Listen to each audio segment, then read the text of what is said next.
3 third semester हो कि +3 second semester हो तुम जेनरल इलेक्टिव 2 तुम GE2 पॉलिटिकल साइंस जो पिला मनकर अछि समस्त पिला मनका पे आज वीडियोटी गोटे गुरुत्वपूर्ण वीडियो तो पिला माने आज वीडियो रे हम तुम जेतिक सब तुम यूनिट 3 रो लागी आज वीडियो रे तुम यूनिट 3 रो जेतिक सब शॉर्ट क्वेश्चन गुड के अछि हम सब गुडी शॉर्ट क्वेश्चन आज रे गोटे वीडियो रे कवर करबा देखंतु पिला माने तुम एग्जाम को अधिक दिन नाही बहुत जल्दी तुम मनकर एग्जाम हे जिवो तो से एग्जाम हो पूर्व तुम मन को टिक आखि बोली दियो काहे ना एग्जाम रो एइठो ही क्वेश्चन आसीबला बाहर को जगह आसीबो ने तुम ओरिएंट होनी हला किछि असुविधा नाही तुम वीडियो देख संपूर्ण भाव में देखो आम जो भाव में क्लास गुड़ी करुचे यूट्यूब माध्यम तो प्रायतः सेमती कॉलेज भी हो तो देखो पिला तुम मैंने जब घरे पाठटी को पढ़ो निजे पढ़ो तो तुम जब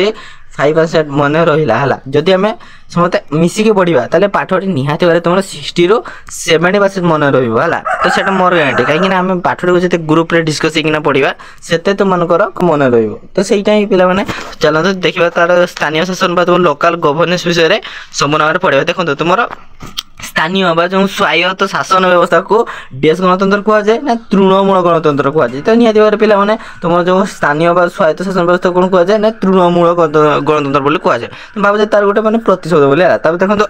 क्षमतार विकेन्द्रीकरण अथवा केन्द्र स्तर क्षमता को निम्न स्तर को हस्तांतर करने द्वारा यही स्थानीय व्यवस्था कार्यक्षम होता देश बोली कह जाए ना गणतांत्रिक विकेन्द्रीकरण बोली कह जाए क्या कह ना क्षमतार जो बंटन होता है कौन कह जाए प्रधानमंत्री अच्छा मुख्यमंत्री अच्छा से तुम जिलापाल अच्छा से कौन क्षमतार बंटन कर जड़े तो देश को संभालू ना तो तलकू तल क्षमता दी देखो देश व्यवस्थार अर्थ हो स्थानीय लोक मैंने निजर निर्दिष्ट और सीमित परिसर मध्य शासन अंशग्रहण करेंगे देश व्यवस्था यहाँ हूँ स्वायत्त शासन व्यवस्था है मन रख स्वायत्त शासन व्यवस्थार अर्थ हो स्थानीय लोक मैंने निजर निर्दिष्ट और सीमित परिसर मध्य शासन अंशग्रहण करें देखो जो 4 नंबर कौन अच्छी आम संविधान रे राष्ट्र निर्देशक नीतिर धारा डैश अनुजाई ग्राम पंचायत गठन व्यवस्था होती ना धारा 40 अनुजाई धारा एटा मन रखा है तुम +2 भी थिला पॉलिटिकल साइंस जो पिला अच्छी जो इलेक्टिव जो पिला निहाती भाव देखो आम संविधान राष्ट्र निर्देशक नीतिर धारा केते अनुजाई ना धारा 40 अनुजाई है जो तुम ग्राम पंचायत व्यवस्था कौन गठन हो पार्ला देखो 5 नंबर कर ग्रामांचल स्वायत्त शासन अन्य नाम कौन ना पंचायती राज तो पे निहाती भाव 1952 मसीहा अक्टोबर 2 तारिख डैश योजनार शुभारंभ होता ना समुदाय विकास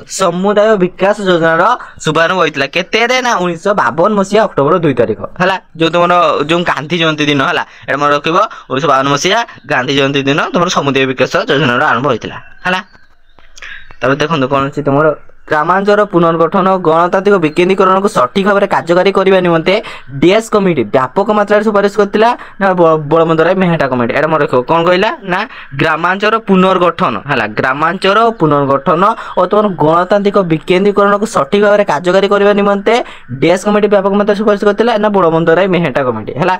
देखो डैश कमिटी 2 स्तरीय व्यवस्था सपक्ष सुपारिश करथिला ना अशोक मेहटा कमिटी कौन करथिला ना पेला माने तुम 2 स्तरीय है मैंने 2टी स्तर मध्य से सुपारिश करथिला देखो 9 नंबर जिला को पंचायत राज व्यवस्था मुख्य केन्द्र करने निमंते डैश कमिटी सुपारिश करथिला राव कमिटी है ना कमिटी मुख्य अवदान थिला पंचायत राज व्यवस्था को संविधान को स्वीकृति प्रदान करवा एटा तुम डैश कमिटी ना सिंघवी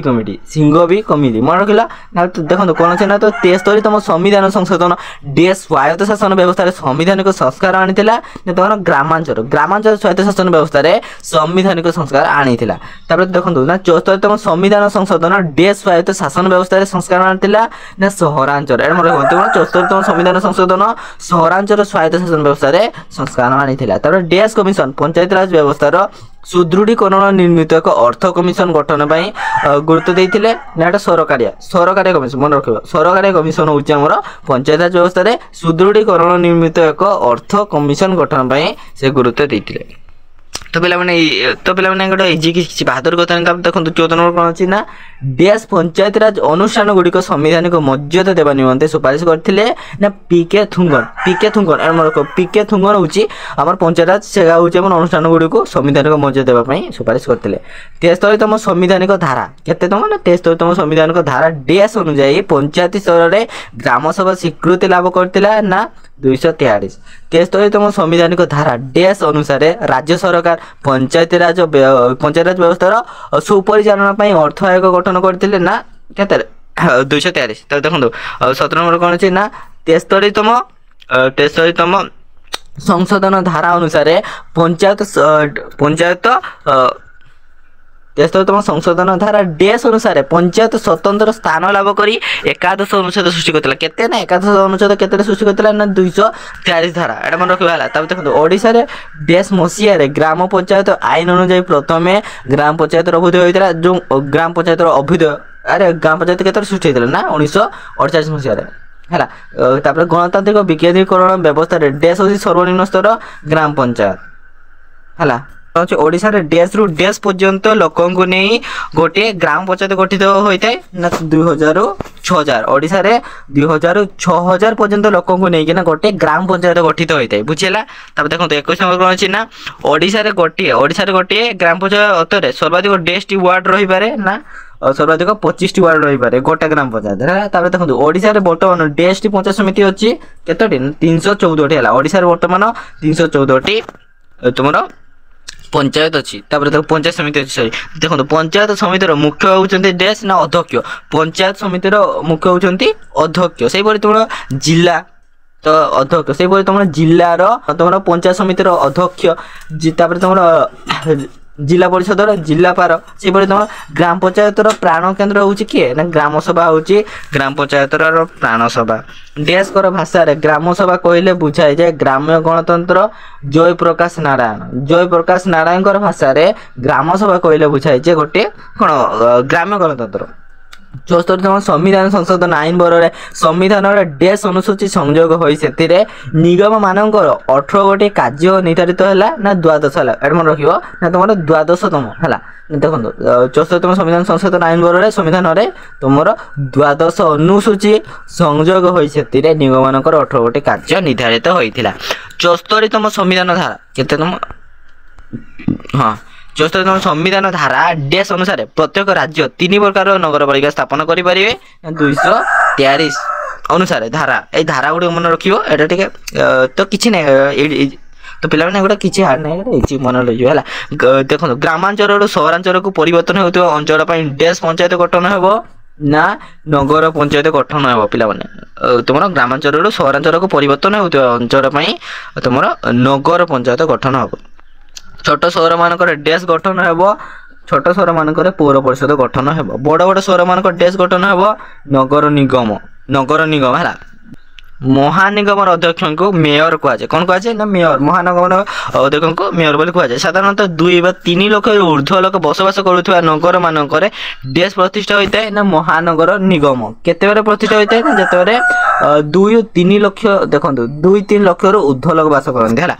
ଭାରତ ସମ୍ବିଧାନର 5ମ 6ଠ ଅନୁସୂଚୀ କେତେକ ସମ୍ବିଧାନ ବିଶେଷତଃ ଡେସ୍ ବୋଲି ଘୋଷଣା କରିଛନ୍ତି ନା ସମ୍ବିଧାନ ଭିତରେ ସମ୍ବିଧାନ ବୋଲି ଘୋଷଣା କରିଛନ୍ତି। ସମ୍ବିଧାନ ଭିତରେ ସମ୍ବିଧାନ ଦେଖନ୍ତୁ ଓଡ଼ିଶାରେ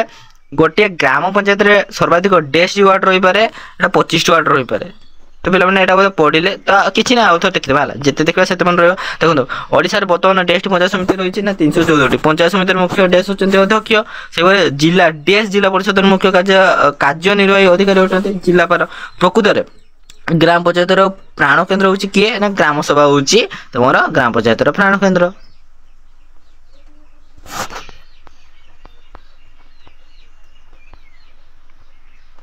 तो पे रिपीट थिला तो पे चलते एटा देखा कौन अच्छी तुम देखो एनएससी जो एनएससी रो पूरा फॉर्म कौन नोटिफाइज एरिया काउंसिल होची तुमरो एनएससी रो फुल फॉर्म देखो डेस सबुठारो तो पिला माने एटा क्वालिटी विजिबल हेई न पारे तथापि तुमरो YouTube रो क्वालिटी सेटिंग रो बढ़ाई दियंतो किबा तुम देखंतो ठीक माने हम पढुची से सुनंतो डेस सबुठारो निम्न स्तरीय सहरांचल स्वायत्त शासन अटे एनएससी सबुठारो कौन निम्न स्तरीय सहरांचल स्वायत्त शासन हैला देखो संविधान पंचम और षष्ठ अनुसूची देश मानक से जमी उपर ऐतिहासिक ग्यारंटी प्रदान करिछि ना आदिवासी मानक से जमी उपर ऐतिहासिक ग्यारंटी प्रदान करिछि पीईएसए रो फुल फॉर्म कौन panchayat extension to the schedule area हैला तुम पीईएसए रो फुल फॉर्म हैला पंचायत अनुसूची अनुसार तुमरो अधिसूचित अंचल पर सबुठारु गुरुत्वपूर्ण अनुष्ठान होछि डेस ना आदिवासी परामर्श परिषद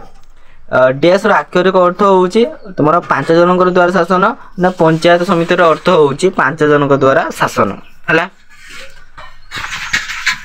ऊपर तुम टेस्ट प्रश्न गुड़िक जानले ना तुम 1 मार्क जी सब अच्छे क्वेश्चन गुड़िक से गुड़ा देखिए देखो गोटे शब्दर उत्तर दिए बर्तमान ओडिशा रे केतोटी नगरपालिका अच्छी केतोटी पिला माने 35टी नगरपालिका अच्छी ओडिशा रे वर्तमान केतोटी एनएसी अच्छी 72टी एनएसी अच्छी भारत रे उत्तर पूर्वांचलीय राज्य रे आदिवासी स्वार्थ रखा पई केउ अनुसूची उद्दिष्ट 6ठ अनुसूची उद्दिष्ट देखो कौन ना उत्तर पूर्वांचल राज्य बाहर बसवास करुवा राज्यर आदिवासी स्वार्थ रक्षा निमंते केउ अनुसूची उद्दिष्ट 5म अनुसूची उद्दिष्ट पंचायत हाँ पंचायत संस्था मान गठन संविधान अनुसार मात्र केउ सरकार आईन बरल होता है राज्य सरकार आईन बरल होता है देखो प्रति पंचायत रे समस्त भोटर को नहीं ग्राम स्तर कौन गठन करा पल्ली सभा गठन करा ओडिशा रे प्रति वर्ष केउ मासरे समस्त पल्ली सभा सदस्य को नहीं एक साधारण बैठक अनुष्ठित होबो फेब्रुआरी मासरे ओडिशा रे वार्ड मेंबर सरपंच तापर तुम कोन समिति सभ्य जिला परिषद सभ्य सीधा सड़क केउ मानक द्वारा निर्वाचित होइतांती भोटर मानक द्वारा निर्वाचित होइतांती 74तम संविधान संशोधन तुम केउ धारा अनुसार 3 लाख रु अधिक जनसंख्या थिबा शहर मानकरे गोटे बा एकाधिक वार्ड गठन करा जिवो 243 जदि 5 वर्ष पूर्व नगरपालिका भांगी जाए तेज भांगार केते मास मध्य निर्वाचन हेबो ना 6 मास मध्य निर्वाचन होता है 74तम संवैधानिक केउ धारा अनुसार नगरपालिका हिसाब समीक्षा करा जिवो ना 243 74तम संविधान संशोधन आईन रो केउ धारा अनुसार केउ कमिटी गठन हेबो नगरपालिका योजना कमिटी गठन हेबो केउ मसिया पर पंचायत राज व्यवस्थार पुनरुत्थान कार आरंभ हैला ना 1983 73तम संविधान संशोधन आईन धारा 243 अनुसार संविधान केउ परिच्छेद रे 29 विषय गुड़िक अंतर्भुक्त कराई ना 11 73तम संविधान संशोधन आईन केते धारा राज्य सरकार पंचायत राज व्यवस्थार सुपरिचालन निमित्त ऑडिट बा निरीक्षण पंथा ग्रहण करि परिबे ना 200 केते 73तम संविधान संशोधन आईन केउ धारा अनुसार राज्य सरकार एथि निमंते निर्वाचन संबंधी समस्त आईन प्रणयन करि परिबे ना 243 भारत रे स्थानीय स्वायत्त शासन जनक बोली क्या कह जाए लॉर्ड रिपन को कह जाए कौन कह जाए ना भारत स्थानीय स्वायत्त शासन जनक बोली है देखो 1953 मसीह केउ सेवा आरंभ होता 1953 मसीह जातीय संप्रसारण सेवा आरंभ होता देखो केउ भारत शासन आईन आंचलिक स्वायत्त शासन विकास क्षेत्र में एक माइलखुंट थिला ना 1935 हूँ आमर कौन स्वायत्त शासन विकास क्षेत्र में एक माइलखुंट थिला नागरिक माने राजनीति प्रति आग्रही प्रकाश न कले राजनीतिक कौन बोली कह जाए ना उदासीनता है जदि नागरिक माने सेटा आग्रह प्रकाश न कर उदासीनता कह जाए जिते नागरिक माने राजनीति प्रति से कौन बीतस्पृह हो पड़ती और निज उपर विश्वास हराई बसती या कौन कह जाए ना उत्साहहीनता है उत्साहहीनता प्रशासन बोली कह जाए जितेबले जनसाधारण शासन प्रति से विशेष आग्रह प्रकाश न करी उदासीन रुहति कौन धर्मघट करती और समर्थन करती ना यहाँ केउ प्रकार अंशग्रहण कह जाए निष्क्रिय अंशग्रहण बोली कह जाए देखो लोक मैंने सरकार कार्य संतोष प्रकाश कर शासन व्यवस्था सहित सामिल है केउ प्रकार शासन बोली कह जाए ना अभिमुक्तिमूलक शासन बोली कह जाए जितेबले देखो जिते राजनैतिक प्रशासनिक पदाधिकारी व्यक्ति माने शासन सहित सामिल होती से प्रकार शासन कौन कह जाए वृत्तिगत शासन बोली कह जाए कौन सी दर को निर्वाचन में विजयी करने अथवा कौन सी कौन बिल को संसद में गृहीत करने माने क्यों अंशग्रहण करने अंशग्रहण को कौन कह जाए उद्देश्यमूलक बोली कह जाए किए कहते भारत ग्राम में बास करे महात्मा गांधी कहते कि भारत ग्राम में बास करे तो पे आज भिडियो यही रहा जब भिडियो तुमको भल लगी तो निहत भाव में भिडियो को लाइक करने सहित सांग निकट को शेयर करूँ तो भिडियो संपूर्ण भाव देखते धन्यवाद जय जगन्नाथ रखुच्छी।